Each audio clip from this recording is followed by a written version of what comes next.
Hi everybody, I'm Lacy Schoen. Welcome to Real Women, Real Success. This week we're going to talk about defensiveness, why it happens, and how to tackle it.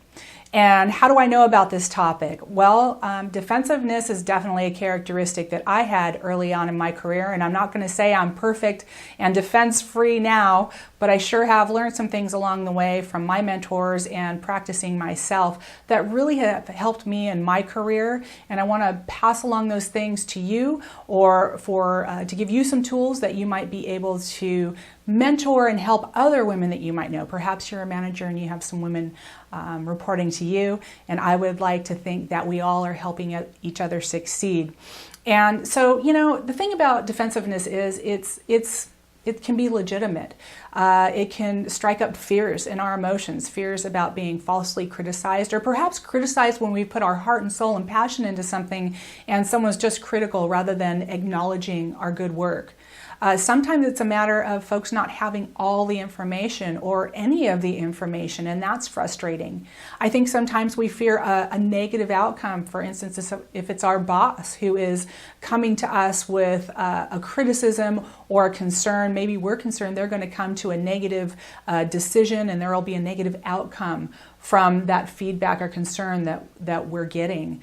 But to react defensively never works to our advantage. It's interesting because, to be honest with you, I've seen probably as many men be defensive as women. I think I could generalize that the way that they are defensive maybe is a little bit different, but I would say we're about equal in terms of professionals that are defensive from constructive feedback or concern or criticism coming their way. The problem is that people don't go around in a work environment and in the world today when they talk about professional men and say that defensiveness is a problem for men. They say that defensiveness is a problem for women, and we get saddled with being these emotional beings, which we are, and there's great uses for that, but we get saddled with the negative side of being an emotional being when we're defensive instead of really having our message heard. So we want to have our message heard, but we have to assess the situation first. So I want to talk through some tools today to assess the situation and why this is so important for all professional women, whether it's you yourself, and I would say there's plenty of women I know in top leadership positions who have this nailed and aren't defensive at all and are always objective and always responsive in just the right way. And I know some really top professional women who do still have this issue every now and then. So it impacts every level of an organization and every level of women in their professional careers. So don't feel bad about this. This is something that's a lifelong skill, but you can get there, and we'll go through that right now. So why is this important for us to address? Well, I kind of went over the 4 reasons already. Let me articulate them again. First of all, it's an opportunity for us to lead, to show leadership and to show objectivity that people can respect. Number 2, there might be some nuggets of truth in the feedback or criticism or concern that actually will help us improve. So there could be an opportunity there, and you want to know about that opportunity. There's also an opportunity to educate someone further. So sometimes when we get information from another person, we become aware as they're criticizing or as they're lodging their concern at us that they have incomplete or false information. We want to know that so we can give them the information in an objective and helpful manner that helps them understand the truth or the reality that they may not understand when they come to you with the criticism. And this is really important in customer service. So we'll get to that in a minute. The last thing is we want to prevent bad outcomes. So let's say it is a customer that has a concern. Let's say it's your boss. We want to prevent the destruction of a relationship, whether it's a customer relationship or a professional relationship. When we're not defensive and we handle that feedback productively, then we can prevent a customer from leaving or prevent a relationship from deteriorating in the workplace. When customers or members, I've been working in nonprofits for a lot of years now, and my customers, we call them members. And they walk oftentimes without giving feedback with their wallets, with their passion, and with their time. And that is always something I didn't want. So I always wanted to come across as that person that objectively accepted any and all criticism, feedback, input, because I didn't want my customers walking with their hearts and their wallets and their passions. So if you can think about it from that standpoint, you can see the huge, huge upside in getting a handle on this. So you might be saying, Lace, this is not easy. How could I possibly go from being defensive, which feels like a fairly involuntary reaction, to actually monitoring this and being very managed and proactive in my response? And you can do it. It just takes practice. And here's what I'm going to suggest, and it's really pretty simple. If you can identify or suggest to whoever you're coaching on this, if you've got this nailed, to do maybe what you have done in the past, and that's to give yourself the time to practice by identifying one or two individuals that you trust or that you can practice with to give you some controversial or critical feedback. And one of the benefits you're going to have is you're going to know this is going to happen. It's not going to take you off guard. You're going to plan this out and sit down with them and have them start to give you critical feedback. And don't make it fictional. Make it real, because you want to see if you can elicit an emotional reaction from yourself, from this feedback, in a controlled and safe environment. And all you have to try to do is tamp down that emotion. You're going to focus on asking follow-on questions so you're clear about the feedback. And if any of you watched our What to Do If You're Ever Attacked video that we did several weeks ago, you're going to do the same thing and just say, thank you for the feedback. I need to think about this. I need to think about this. What that means is I'm giving myself time to work through the emotion so I can process the information. We want to separate the emotion from the information. That's key to getting rid of defensiveness, okay? So what you're going to be able to do after doing this over and over and over again is you're going to be able to retrain your reactions, retrain yourself so that your first and leading response is not an emotional response. And so here's how you do that. When you sat down and you listened to all this feedback and you said, thank you very much, maybe you ask follow-on questions, you understand their complaint or their issue, you ask follow-on questions, you say, thank you very much, I'm going to think about that. Now you're going to be alone and you're going to process, whether it's at the end of the day or after you go home, whenever you next have time, you're going to process the emotion however you want.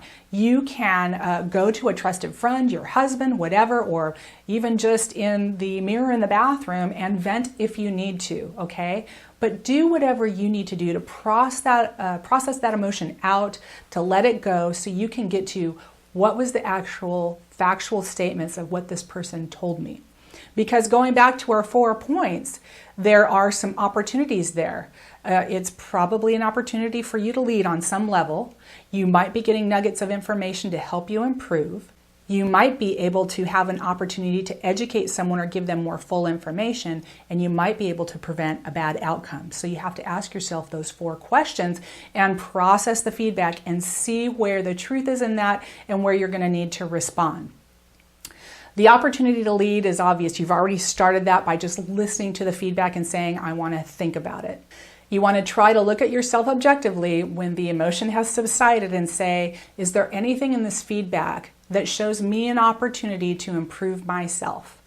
And if you're watching these videos, you're committed to professional development. If you have an employee that has shown any interest in trainings or mentoring, they're committed to professional development. So you already have innate within you the desire to hear feedback that helps you grow. So if there's anything in there, however small, take that for what it's worth as a gift that is paving the way towards your next step in elevating. So that's the second thing you want to look at. The next one you want to look at is this an opportunity to educate? And when you go back and talk to that person, the opportunity to educate is gold, because you have an opportunity not to say you were ill-informed or you don't have all the information. I actually flip that and I make it about the other person. I don't make it about me. I want to make it about the other person's success. So what I do is I go back and I say, I want to have your back.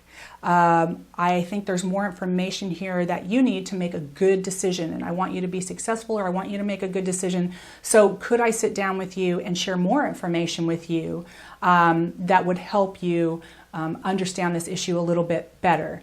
and all the time thanking them for the feedback that they gave you. And I have a couple examples of how this can work. I've had members in the past come to me and say, you know what, we are not happy because we think you really ought to be doing this and that. Well, sometimes we're doing this and that and they just didn't know it. So I often will go back and say, I understand your concern. Let me walk you through the areas where we're working on this and see if we can engage you in that process. Oh, and by the way, the fact that you didn't know about that, is there any way that you see that we can communicate better? How is it that you didn't know that this was going on? And how can we communicate better so that you do know that these things are going on? Perhaps there's something we can improve. And there's that nugget where it's education, but also improving on an area that we might be able to improve. The other example I have for you actually happened in my, I have a hobby. I make jewelry out of vintage components on my free time, and I buy different vintage pieces all over at flea markets and online. And one of the places is at Etsy. And I have an Etsy store myself, and I bought a piece of vintage jewelry that came to me, and it was not vintage. And so I knew by the materials that it wasn't vintage, it wasn't what I was looking for. So I emailed the person that I bought it from on Etsy and said, hey, this isn't a vintage brooch, and how would you like to handle me returning it? So I got an email back from her that said this is a vintage brooch. She was defensive. I know because of these reasons.